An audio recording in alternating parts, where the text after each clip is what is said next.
Bracketing forms of drama into genres is a notoriously complex process. On one hand, it's absolutely necessary from a marketing standpoint, as well as simply to help people find the type of fiction that they enjoy. But it is also fraught with problems.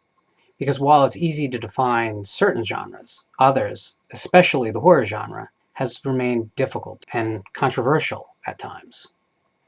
The Western is fairly easy because a setting forms its basis. While it's entirely possible to set a Western in outer space or in an urban setting, those are outliers. In general, the Western frontier will always be the home we think of traditionally for the Western. In the same vein, science fiction relies on a futurist view of the world. That's not to say that you can't have science fiction that takes place in contemporary or even in historical times, but it does mean that there has to be futuristic elements. So, where does that leave the horror genre? It doesn't rely on a futuristic element, though it can have one. It doesn't rely on a specific setting. They can be set anywhere. The romance genre is ironically probably the closest analog to the horror genre, and that's because it relies on an emotional response to its subject matter to define what it is. But the similarities are really just surface deep because romance, by its very nature and by the title of the genre, speaks to a very limited set of emotions that are trying to be evoked by the filmmakers or the writers. Horror is a bit wider. In fact, I would argue, half the dramatic spectrum falls neatly into horror if we're being honest. Stephen King famously declared that there are three types of terror: the gross out, the sight of a severed head tumbling down a flight of stairs; the horror, the unnatural, spiders the size of bears, the dead waking up and walking around; and the last and worst one, terror, when you come home and notice everything you have has been taken away and replaced by an exact substitute. But then, if King is the final authority, why does it make sense to set your old DVD copy of Army of Darkness next to The Exorcist Part 3? Both are unmistakably horror movies but belong to very different traditions. H.P. Lovecraft warned that horror is not easily defined. He wrote, "It is a mistake to fancy that horror is associated inextricably with darkness, silence, and solitude." Elsewhere he added, "Searchers after horror haunt strange, far places." The ancient Greeks set fiction into two distinct clades: comedy and tragedy. The great British playwrights continued this tradition, marketing Shakespeare's Merry Wives of Windsor as comedy and Antony and Cleopatra as tragedy. But even by the late 1500s, the lines were blurring.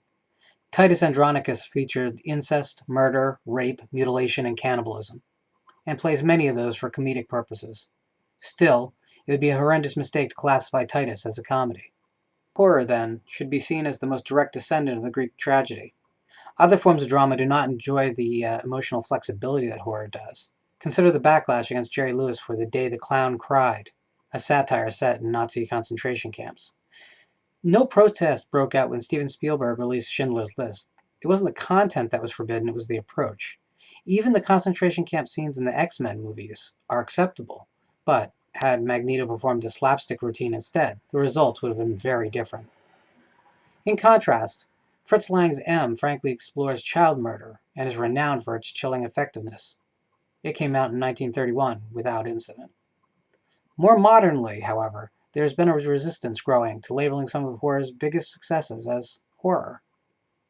If there is a more substantial milestone in horror than William Peter Blatty's novel The Exorcist or the film made from it by William Friedkin, I can't imagine it. And yet, William Peter Blatty went on record himself saying, quote, "I've never read horror, nor do I consider The Exorcist to be such, but rather as a suspenseful supernatural detective story or a paranormal police procedural." Notice how wordy Blatty gets trying to describe what is simply a horror film with a message, or a horror film with thematics that align to his personal beliefs. But it's horror just the same. We all recognize this. Why would Blatty run from this description? Well, because it had a ghettoized connotation.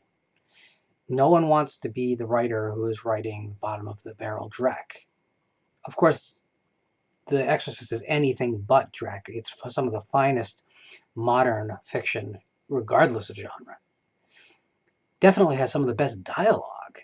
There's so much for him to be proud of in this novel, and he was proud. but not of it being a horror novel.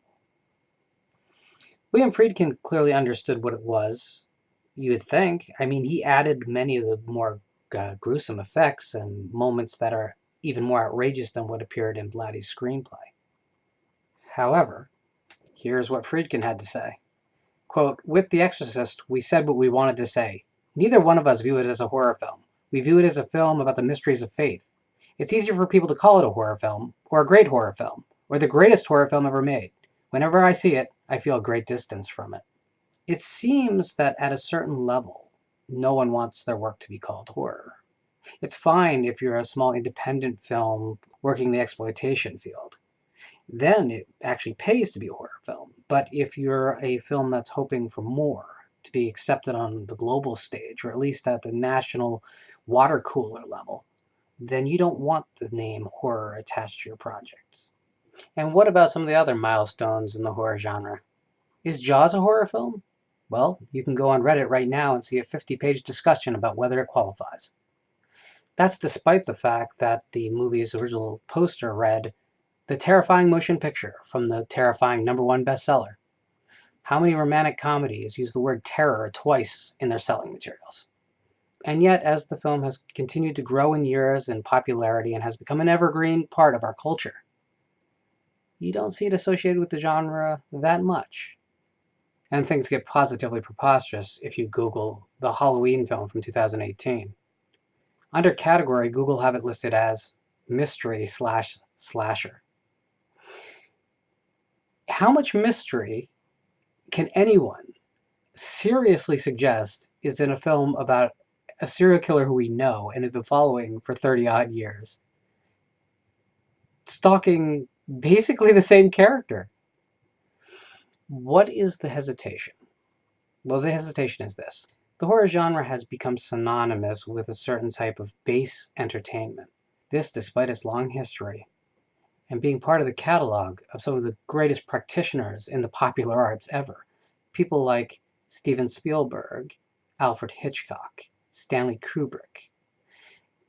It's not that the horror genre is disrespectful in itself. It's that people seem to not want to associate themselves too deeply with the genre. As a business concern, at a certain level, it makes sense, but at a higher level, it does not. And this is partially why it's so hard to define the genre, is that there's a resistance to being a part of it from a certain segment of the entertainment culture. So how do we change it? Well, it is changing. Horror has arguably never been bigger than it is today, with popular television shows, comic books, films. We have $100 million properties being released on a semi-regular basis inside the genre. But we still have that lingering doubt. How can a genre defined by the emotions of its viewers really be the cash cow that it is today? Why are people drawn to it? Well, frankly, it's because we all like to be scared, and we all like to be disgusted, and we all like to laugh at things that are not comfortable. The very definition of the genre is its appeal. And the fact that these are dark emotions is the reason there's resistance. All of us want a good life, but we don't necessarily mind seeing bad lives, or even the end of lives, in our entertainment. That's not always comfortable. What it is, however, is a successful formula for great dramatic fiction.